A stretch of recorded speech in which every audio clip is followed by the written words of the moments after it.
আসসালামু আলাইকুম, welcome to my new video.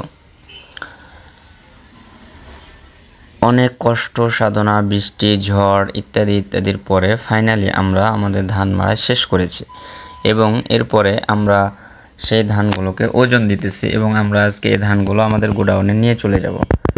তো বাবা অনেক বড় গোডাউন করে রেখেছে আমাদের, যেহেতু অনেকগুলো আবাদ ছিল। আপনাদেরকে আমি আগের ভিডিওতে বলেছিলাম প্রায় 40 বিঘা মতো আবাদ। আমাদের 20 বিঘা ধান অনেক আগে উঠে গেছিলো এবং সেগুলো মানে কোনো পানি বৃষ্টি পায়নি আর কি, অনেক খরা ছিল, খরার সময় উঠে গেছে। তো সে পরবর্তী যে 20 বিঘা ছিল সেগুলো প্রতিদিন যেহেতু বৃষ্টি হইতেছে, আপনারা দেখতেই পাচ্ছেন প্রায় এক সপ্তাহ ধরে প্রতিদিন বৃষ্টি, প্রতিদিনই মানে দিনে একবার হইতেছেই আর কি, এমন একটা অবস্থা। তো বৃষ্টির মাঝে ধান মাড়া এবং কাটা, সেগুলো উঠানো অনেক একটা প্যারার বিষয়, অনেক ঝামেলার বিষয়। তো আমাদের সাথে যে লোকগুলো ছিল তারা অনেক ভালো ছিল, মিলেমিশে সে কাজগুলো অনেক করে দিয়েছে। তো ফাইনালি আমরা সেই ধান মাড়াই পরে আমরা সেই ধানগুলো ওজন দিতেছি এবং সেই ধানগুলো আমাদের যে গোডাউন রয়েছে সেই গোডাউনে আমরা স্টক করব।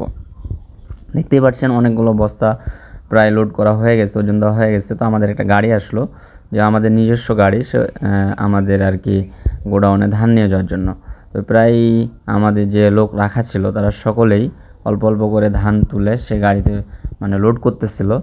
লোড যেহেতু আমাদের নিজস্ব গাড়ি এবং নিজস্ব গোডাউন, এই জন্য তারা খুব বেশি লোড করবে না, অল্প কিছু বস্তা নিয়ে মানে রেখে আসবে এবং পরবর্তীতে আবার নিয়ে যাবে। তো এইভাবে করে আমাদের গাড়িটা প্রায় লোড হয়ে যাওয়ার কাছাকাছি।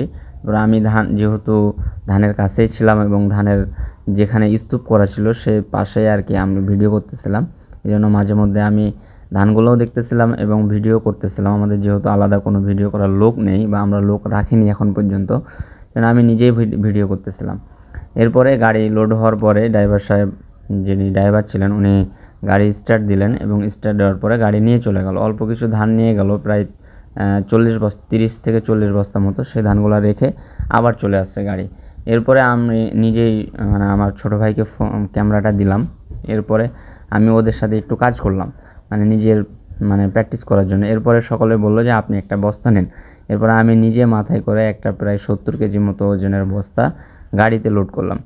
এরপরে আমরা যাদেরকে ধান কাটার জন্য লোক রেখেছিলাম তাদেরকে মূলত ধানের বদলে রাখা হয়েছিল। আমাদের এদিকে সিস্টেম, যারা ধান কাটে তাদেরকে ধানের একটি অংশ দেওয়া হয়।